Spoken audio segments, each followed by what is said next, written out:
Hello दोस्तों, मैं अभिषेक राय आपका फिर से स्वागत करता हूं। आज हम बात करेंगे कि जो बीपीएससी का एग्ज़ाम है उसको लेकर।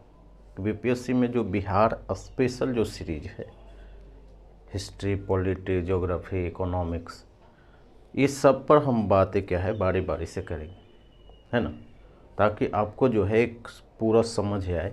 और उसमें जो भी इंडिया से रिलेटेड ज्योग्राफी का पार्ट है, मैप से रिलेटेड जो भी ज्योग्राफी का बात है, उसको भी हम कवर करेंगे। यानी सिर्फ हम बिहार ही नहीं, मतलब बहुत सारा हिस्सा हम इंडिया को भी कवर करेंगे और करने की कोशिश करेंगे।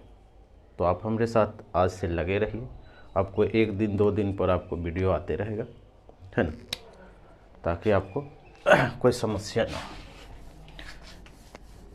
आज हम बात करेंगे वो है बिहार स्पेशल। बिहार स्पेशल, है ना, बिहार स्पेशल, यानी इसको हम बोल सकते हैं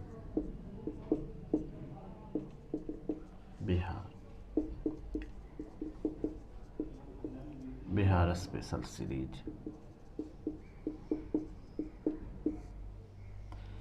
बिहार स्पेशल यानी आज हम बात करेंगे वो है बिहार का भौतिक भूगोल।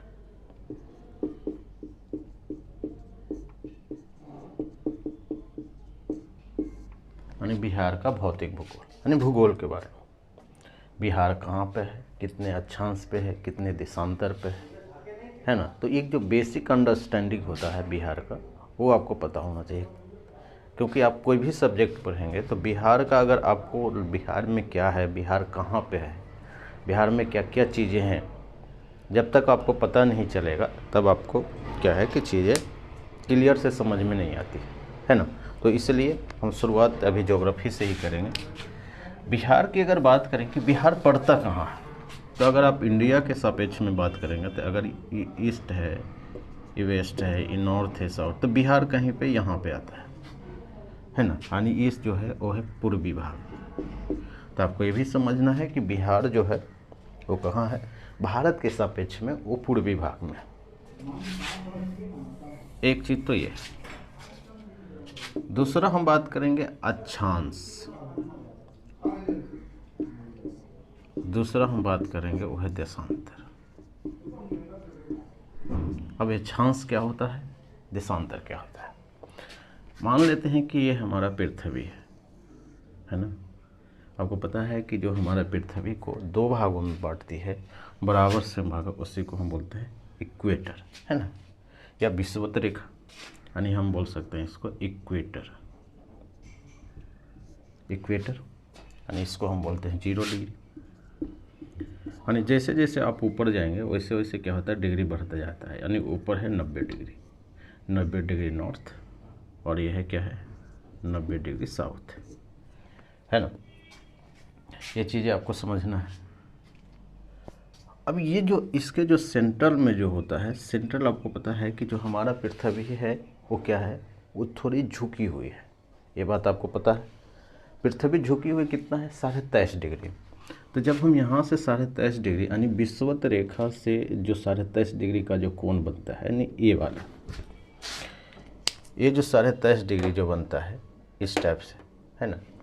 तो ये जो 23.5 डिग्री बनता है ना, ये वाला रेखा, और इधर से हम दोनों तरफ क्या करते हैं 23.5 डिग्री रहते हैं। यानी कितना 23.5 डिग्री ये है। आपको पता है कि जब आप नॉर्थ में 23.5 जाते हैं तो कर्क रेखा होता है, और अगर आप साउथ में 23.5 जाते हैं तो उसको हम मकर रेखा बोलते हैं। यानी ऊपर वाले को हम क्या बोलते हैं, ट्रॉपिक ऑफ कैंसर, और नीचे वाले क्या बोलते हैं, ट्रॉपिक ऑफ कैप्रिकॉर्न। तो ये जो है, ये जो रेखा है, ये जो कोण के साथ ये जो रेखा बना है, ये जो खींचा हुआ जो रेखा है, इसी को हम बोलते हैं अक्षांश। सिर्फ अक्षांश बोलते हैं। और जब हम 2 अक्षांश, यानी एक अक्षांश ये हो गया, एक अक्षांश ये हो गया, अगर ये दोनों अक्षांश को अगर हम मिलाते हैं सॉरी, ये दोनों अक्षांश को अगर आप मिलाइएगा,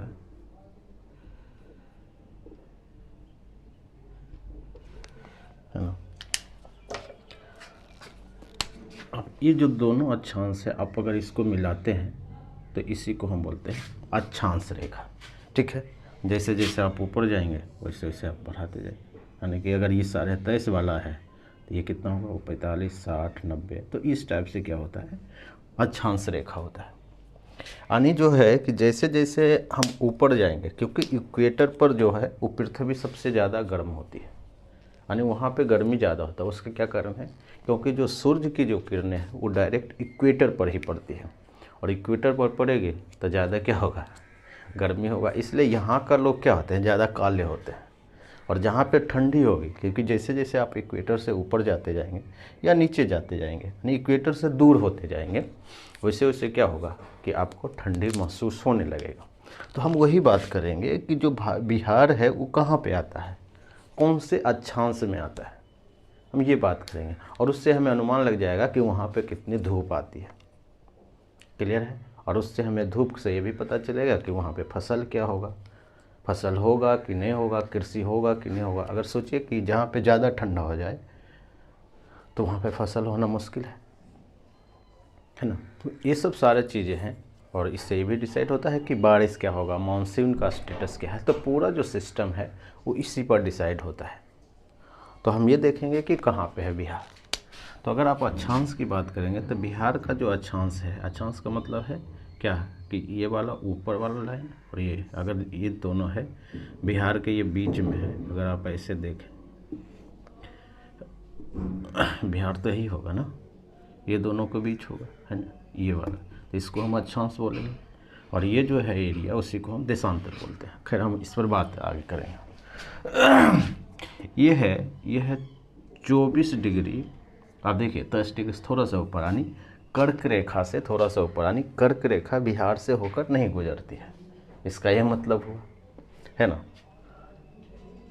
24 डिग्री जो है वो 20 मिनट, और ये है 27 डिग्री 31 मिनट।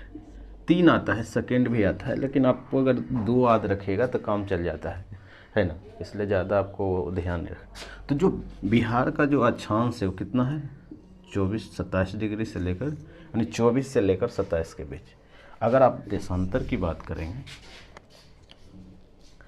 तो इसमें थोड़ा सा आपको समझना, एक एक चीज़ आराम से समझते जाना है, हड़बड़ाने की कोई ज़रूरत नहीं। एक बार अंडरस्टैंडिंग बन जाता है तो फिर चीज़ें आसान हो जाती है। ये मान लीजिए कि हमारा पृथ्वी है। हम जैसे ही इक्वेटर से जब खींचे वो 0 डिग्री है, सेम हम क्या करेंगे, नॉर्थ पोल और साउथ पोल को जो एरिया मिलाते हैं, जो यानी वर्टिकली 2 भागों में डिवाइड करता है, यानी इसको आधा भाग में, इसको आधा भाग में, उसी को हम बोलते हैं 0 डिग्री या अक्षांश रेखा। ठीक है, एक काल्पनिक रेखा यानी नॉर्थ पोल, और यह है साउथ पोल। यानी नॉर्थ साउथ को मिलाने वाली जो रेखा है उसी को हम बोलते हैं अक्षांश रेखा। ये एक काल्पनिक रेखा है। इससे होता क्या है, इससे पता चलता है टाइम। यानी कि इस रेखा पूरे दुनिया में जहाँ से गुजरी है 0 डिग्री है ना, उस रेखा को हम बोलते हैं, ये रेखा गुजरी है लंदन से। और लंदन में कौन सा शहर है, उसको बोलते हैं ग्रीनविच शहर,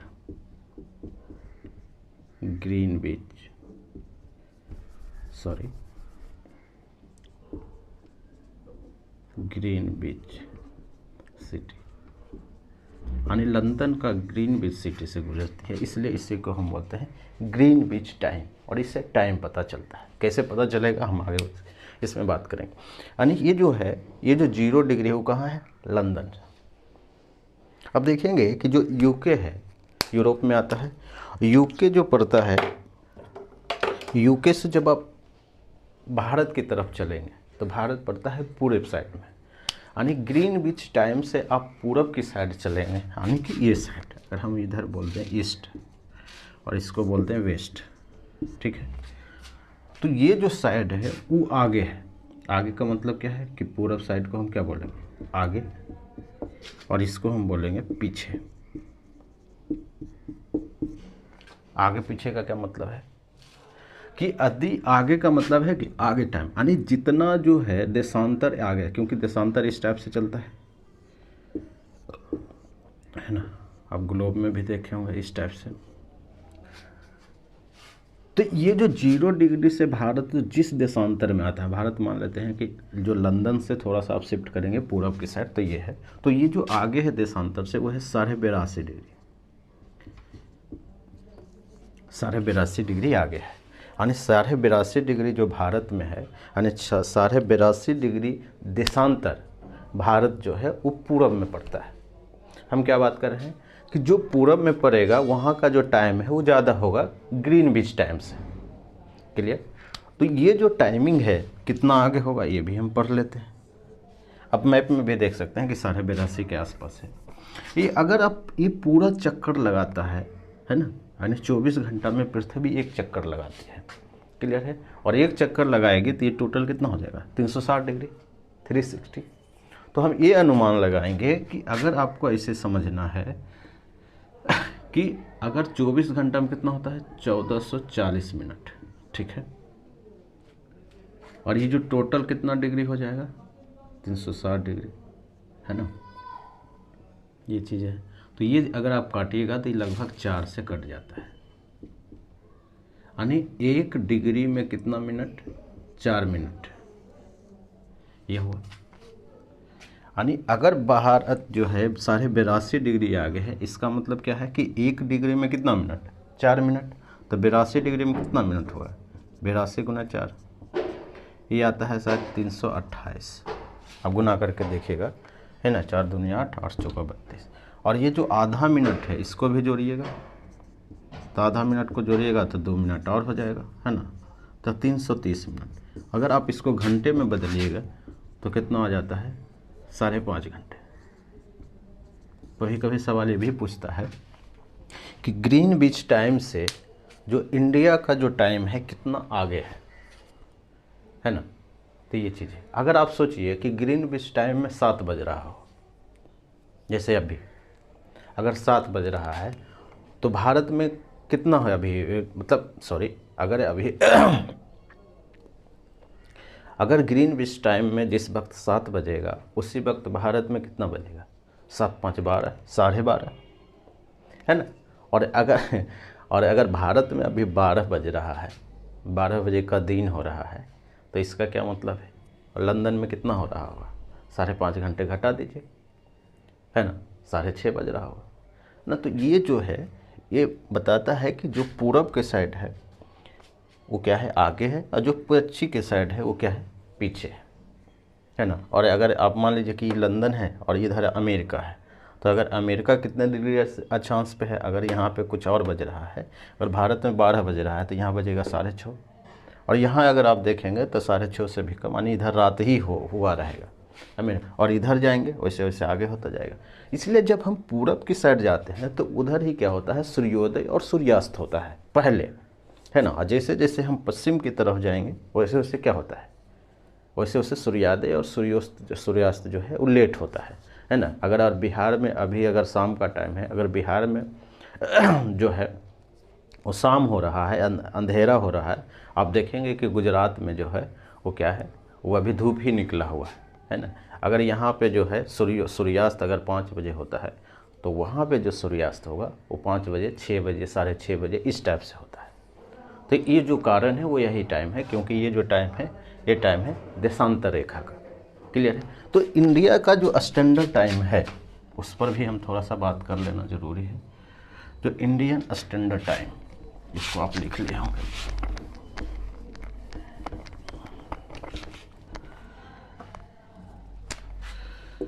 ये है इंडियन स्टैंडर्ड टाइम। यानी इंडिया स्टैंडर्ड टाइम क्या मानता है, यानी कि ये जो इंडिया का जो 82.5 डिग्री से जो रेखा खींचती है ना, 82.5 तक तो खिंचाएगी है ना। तो ये जो रेखा खींचती है यानी जो है वो ग्रीनविच टाइम से वो है 5.5 घंटे आगे है। तो ये जो टाइम है किस किस स्टेट से होकर गुजरती है, ये सवाल पूछ लेता है। तो ये टोटल 5 स्टेट से गुजरती है, ध्यान रखिएगा। उसमें दिल्ली का जो स्टैंडर्ड टाइम हमको दिखाता है इस्लामाबाद का, जनरली क्या होता है कि दिल्ली से नहीं गुजरता है। यह दिल्ली से थोड़ा यूपी, छत्तीसगढ़, है ना, छत्तीसगढ़ के बाद आता है एमपी, एमपी के बाद आता है उड़ीसा, और इसके बाद जो आता है वो आता है आंध्र प्रदेश। तो ये जो सब है इसी से होकर जो है इंडियन स्टैंडर्ड्स टाइम जो है वो मेजर किया जाता है। तो ये बात आपको समझ में आ गया कि ये तो हुआ इंडिया के बारे में, विश्व के बारे में। अब हम बिहार के बारे में बात कर लेते हैं, ठीक है। आप इसको एक बार देख लीजिए, ठीक है।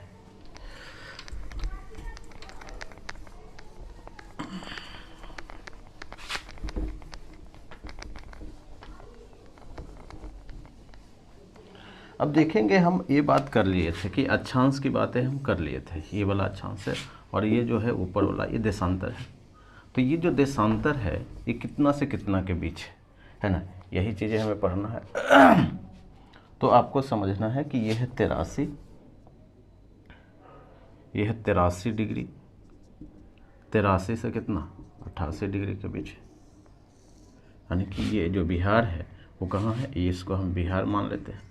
ये 83 से 88 और ये है 24 से कितना 28, तो इसके बीच जो है वो बिहार जो है वो लाई करता है। क्लियर है। तो ये तो हो गया बिहार का लोकेशन। अब बिहार के बारे में कुछ मोटा मोटा चीज़ें और पढ़ लेना है, ठीक है। ये सब कहीं भी मिल जाएगा, इसलिए आपको टेंशन लेने की ज़रूरत नहीं है। बिहार का मैप से समझते हैं। मैप में मुझे थोड़ा सा दिक्कत होता है, तो आप थोड़ा सा मैनेज कर लीजिएगा कि मान लेते हैं कि ये है बिहार, ठीक है। ये ऊपर जो है एरिया है,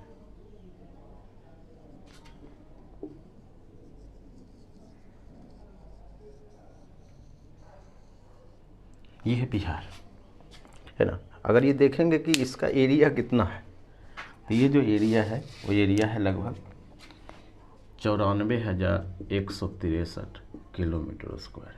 ये टोटल एरिया बिहार का इतना है, ठीक है।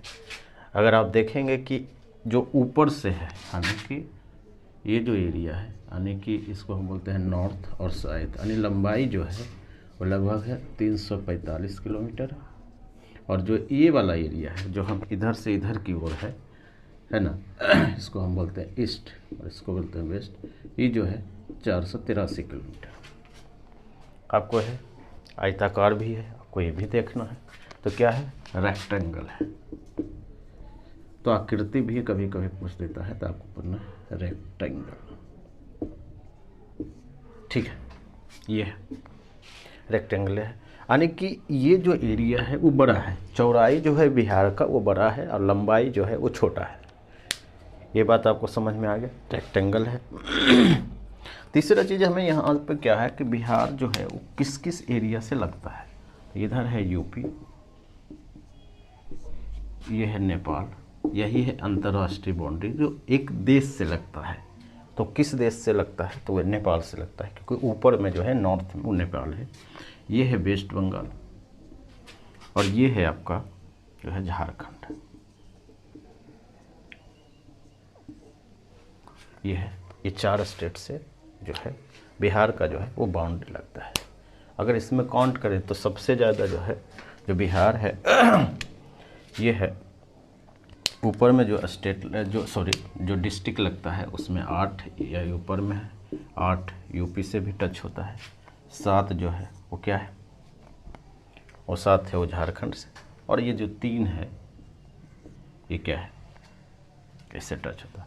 तो ये चीज़ें आपको मैप में देखना है कि कौन कौन सा बाउंड्री जो है वो टच होता है। ध्यान ये रखिएगा कि यहाँ पे किशनगंज है, तो किशनगंज जो है वो दोनों से लगता है, नेपाल से भी और किससे लगता है, वेस्ट बंगाल से भी, ठीक है। यहाँ पे कटिहार है, कटिहार भी दोनों से लगता है, वेस्ट बंगाल से और झारखंड से। और यहाँ पे क्या है, यहाँ पे रोहतास है, रोहतास भी क्या करता है, झारखंड और किससे लगता है, यूपी से। और यहाँ जो है वो है पश्चिमी चंपारण, ये नेपाल और यूपी दोनों से लगता है। तो ये सवाल पूछ लेता है कि कौन सा जो बॉर्डर है वो लगता है, ठीक है। इतना बातें हो गया। अब हम बात करते हैं कि बिहार को जो है वो 2 भागों में बांटता है। कौन बांटता है 2 भागों में, वो है गंगा का मैदान, यानी अगर गंगा गंगोत्री ग्लेशियर से निकलती है ना, तो ये जो गंगा का जो मैदान है, अगर हम यहाँ पर अगर इंडिया की बात करें तो इंडिया में जो गंगा है, यानी गंगा का जो एरिया है, यानी गंगा की जो लंबाई है, माना जाता है 2525 किलोमीटर, है ना, ये इंडिया में है। बिहार में कितना ही लंबाई है, बिहार में जितना लंबाई तो ये लगभग 445 किलोमीटर के आसपास है। तो आपको ये भी ध्यान रखना है कि बिहार में गंगा की लंबाई कितनी है, तो ये सवाल आता है, तो आपको याद रखना है कि 445 किलोमीटर है। एक तो ये है। दूसरा सवाल ये आता है कि ये जो गंगा है, गंगा को भी हम 3 भाग में बांटते हैं। जैसे अगर आप समझें कि ये है ना, ऐसे करके, जैसे यहाँ से चली उत्तराखंड से गंगोत्री ग्लेशियर से, है ना, फिर यहाँ पे क्या कहते हैं, बंगाल की खाड़ी में गिर जाती है, बे ऑफ बंगाल। अब ये जो ऊपर वाला जो गंगा है, जो गंगा नदी है, ये है उच्च गंगा, इसको बोलते हैं, इसको बोलते हैं मध्य गंगा, यानी मध्य गंगा या मध्य गंगा का मैदान, और इसको हम बोलते हैं निम्न गंगा। वो इसलिए होता है क्योंकि इसका जो जलवायु में चेंज होता है। जब हम मानसून पढ़ेंगे तो भारत में जो जलवायु है वो 2 भागों में बढ़ता है, जो दक्षिण पश्चिम मानसून से, एक किधर की ओर, एक आपको अरावली पर्वत के साइड और दूसरा बंगाल की खाड़ी। और बंगाल की खाड़ी का जो शाखा है वही बिहार में बारिश करती है ना। तो ये जो बारिश जब करती है, तो जब बंगाल से जाती है, तो जैसे जैसे ये ऊपर जाएगी वैसे वैसे जो वर्षा की मात्रा है वो कम होती जाती है ना। तो ये भी एक कारण है, क्योंकि निम्न गंगा के मैदान में ज़्यादा बारिश होगी, यहाँ पे कम बारिश, थोड़ा सा कम इसके अपेक्षा, और इससे क्या है, थोड़ा सा कम बारिश होगी। जब हम हालांकि जब हम ज्योग्राफी पढ़ेंगे तो इस पर हम जो मानसून है कैसे आता है ना, उसका कौन कौन फैक्टर होता है, कब मानसून ज़्यादा आएगा, कब मानसून नहीं आता है, तो ये सब भी बात हम कर लेंगे, ठीक है। तो लेकिन हमें सिर्फ जो काम की बात ये है कि ये जो गंगा है, मध्य गंगा है, यानी बिहार कहाँ पे आता है, तो बिहार आता है मध्य गंगा के मैदान में। ये सवाल आता है, मध्य गंगा के मैदान में पूर्वी उत्तर प्रदेश और बिहार का जो पूरा एरिया है वो आता है, ठीक है। और निम्न गंगा के मैदान में हम देखेंगे तो ये जो है महानंदा नदी से जो नीचे वाला जो एरिया है उसके बारे में हम बात करेंगे, ठीक है। दूसरा बात तो ये है। आगे जो बात है वो ये है कि गंगा कहाँ से प्रवेश करती है ना, तो ये प्रवेश करती है बक्सर से।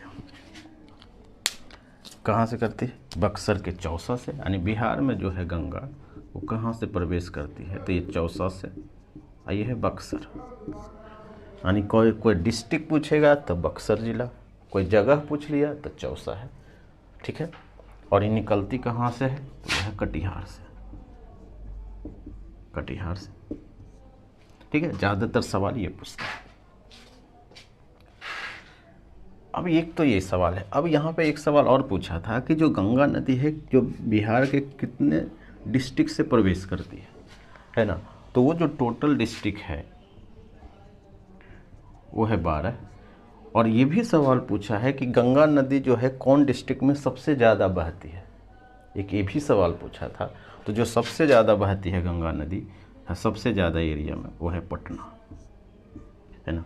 तो ये भी है। तो आपको ये सब जो छोटा मोटी चीज़ें हैं, लेकिन ये क्या है, बहुत काम का है, सवाल यहीं पे फंसाता है। खैर, इतना बातें हम कर चुके हैं। अब हम आते हैं मेन चीज़ पे। ये जो गंगा का मैदान है, गंगा का मैदान ही बिहार को 2 भागों में बांटता है। एक को हम बोलते हैं उत्तरी बिहार और एक को हम बोलते हैं दक्षिणी बिहार। यानी गंगा से जो ऊपर है उसको हम बोलते हैं उत्तरी बिहार, और जो नीचे है उसको हम बोलते हैं दक्षिणी बिहार।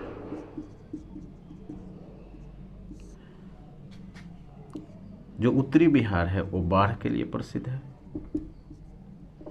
और जो दक्षिणी बिहार है वो क्या है, सूखा के लिए। यानी बिहार में दोनों टाइप की चीज़ें हैं, बाढ़ भी बहुत ज़्यादा स्ट्रीम लेवल पर आता है, और जो दक्षिणी बिहार है वहाँ पे सूखा है ना। बाढ़ आने का कारण यह है कि जितना भी नदियाँ हैं बिहार में जो बहती है वो नेपाल से होकर बहती है, और बाढ़ के दिनों में क्या होता है, उसमें क्या होता है, बहुत सारा अवसाद जमा होने से वो जो नदी है अपना मार्ग बदल लेती है और पानी सब जगह फैल जाता है, और फैलने से क्या होता है कि सब जगह बाढ़ आ जाती है, ठीक है। और सूखा में क्या है कि सूखा में कि जो ये एरिया है, खासकर अगर गंगा के आसपास वाला ये जो एरिया है, ये एरिया है, यहाँ तो बाढ़ आती है, लेकिन खासकर जो नीचे वाला एरिया है, साउथ वाला एरिया है, वहाँ पे क्या होता है, सूखा का स्थिति होती है ना। तो ये चीज़ें आपको समझना है। तो एक बाढ़ है और ये सूखा है, ठीक है। अब बिहार को अगर हम देखें तो बिहार का जो ये एरिया है वो है पर्वतीय क्षेत्र, यानी बिहार में क्या है, पर्वत भी है। यानी थोड़ा सा आपको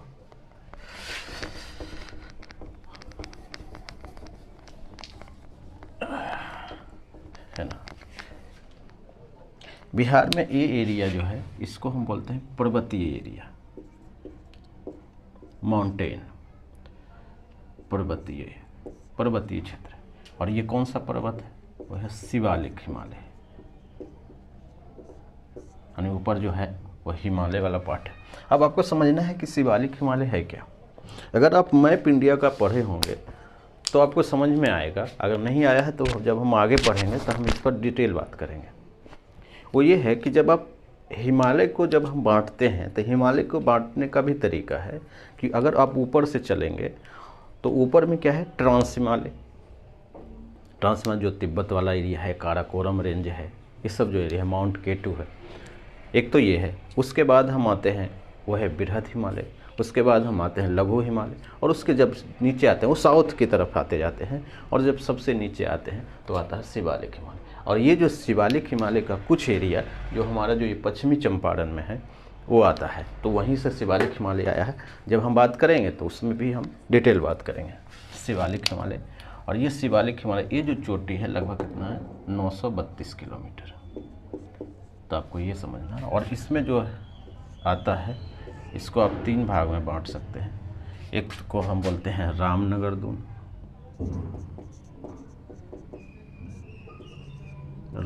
दून, दूसरा है सोमेश्वर श्रेणी, और एक को हम बोलते हैं दून की घाटी या दून की घाटी, है ना। यानी पर्वतीय क्षेत्र में आपको इतना ही याद रखना है। सवाल ये पूछता है कि रामनगर जो दून है वो है किसका पार्ट है, तो आपको बताना है सोमेश्वर श्रेणी का। यानी भारत में जो पर्वत है वो किसका पार्ट है, वो है किसका पार्ट, वो पार्ट है आपका, वो है शिवालिक हिमालय का, ठीक है। एक तो ये है। और ये जो एरिया हम देख रहे हैं, यानी बिहार का जो पूरा जो ये पर्वतीय को छोड़ दें, यानी ये एरिया और ये जो टाल वाला एरिया है, हम इसको बोलते हैं मैदानी भाग। समतल है, मैदानी भाग, और यही सबसे ज़्यादा बिहार में है ना। सबसे ज़्यादा का मतलब है कि लगभग 95% एरिया जो है वो बिहार का मैदानी भाग है। आप समझ गए कि लगभग 95% एरिया जो है वो क्या है, मैदानी है। और मैदानी का मतलब है जो कि उत्तरी बिहार है वो क्या है, बाढ़ से रिलेट है, और जो दक्षिणी बिहार है वो सूखा से। हम इस पर भी बात करेंगे, बाढ़ सूखा क्यों है ना। नदी के बारे में पढ़ेंगे, मिट्टी के बारे में पढ़ेंगे। मैदान कब बनता है, जब ये जो नदियाँ आती है, जितना भी नदियाँ नेपाल से आ रही है, हिमालय से आ रही, ये नदियाँ अपने साथ कुछ अवसाद लेकर आती है। अवसाद का मतलब है कि मिट्टी, है ना, काटते हुए। जैसे जब नदी बहेगी तो तेजी से क्या होता है कि उसके साथ मिट्टी का भी कटाव होता है, और वो जो कटाव है कहीं न कहीं आके ये जो मैदान है इसमें आके फैल जाती है ना। तभी क्या होता है, मैदान बनता है। और एक लंबे समय तक ऐसा प्रोसेस चलते रहा तो एक मैदान का रूप लेता है, और उसी मैदान से क्या हो, बिहार बना है ना। तो ये चीज़ें आपको समझना है। तो एक तो ये आपको समझना है कि लगभग 95% एरिया पर जो है वो है, और ये जो उत्तरी बिहार है बाढ़ के लिए, और जो दक्षिणी बिहार है सूखे के लिए। और अब ये आपको समझना है कि ये जो झारखंड में एक पठार है जिसको हम बोलते हैं छोटा नागपुर पठार,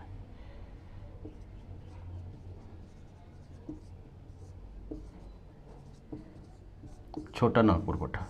और छोटा नागपुर पठार है तो क्या होता है कि इसमें बहुत सारा खनिज संसाधन भी है ना। जब हम बिहार से जब अलग हुआ झारखंड तो क्या हुआ कि बहुत सारा जितना भी जो खनिज है, खनिज संसाधन है, वो सब झारखंड में चला गया। और खनिज संसाधन होने का मतलब कौन सा पठार था, यही पठार है। यही पठार है जहाँ से हम चूना पत्थर, है ना, जहाँ से लोहा, जहाँ से जो है कोयला वगैरह हमें जो मिलता है, गोंडवाना संरचना पढ़ते हैं, तो वो जो सारा चीज़ें हैं वो क्या था, वो झारखंड में चला गया। तो जो छोटा नागपुर का पठार है उसका कुछ पार्ट जो है वो क्या आता है, वो आता है बिहार में भी, यानी लगभग 2 से 3% या 3 से 4%। यानी कि ये जो पार्ट है, यानी ये जो एरिया है, यानी इसका जो एरिया आप समझ रहे हो, ये जो है यानी कि ये जो डिस्ट्रिक्ट है यहाँ पे, वो किस में पड़ता है, तो ये जो पड़ता है पठार में। यानी हम इसको बोलते हैं कि बिहार में जो है पठार भी है, यानी लगभग 3 से 4%। और वो कौन सा पठार है, जो छोटा नागपुर पठार का कुछ एरिया है वो आ जाता है ना, उसी में से हमें कुछ चीज़ें मिल जाता है। इसलिए कि जब भी हम खनिज संसाधन या खनिज संसाधन पर आधारित उद्योग की बात करेंगे, इंडस्ट्री की बात करेंगे, तो कहाँ पे लगेगा, जहाँ पे मिलेगा वहीं के आसपास चीज़ें लगेगा, है ना, चाहे सीमेंट उद्योग हो, चाहे पत्थर से रिलेटेड जो भी चीज़ें होता है ना। तो ये बातें जब हम उद्योग पढ़ेंगे तब आपको, लेकिन आपको समझना है कि उद्योग कहाँ लगेगा, है ना। इंडस्ट्री से रिलेटेड जो भी छोटा नागपुर पठार में मिलेगा, उससे रिलेटेड अगर बिहार में कहीं उद्योग लगेगा तो यहीं पे लगेगा, ऐसा तो नहीं इधर लग जाएगा, है ना। तो ये भी आपको समझना। तो पठार भी है जो क्या है आपको जो है बिहार के दक्षिणी भाग में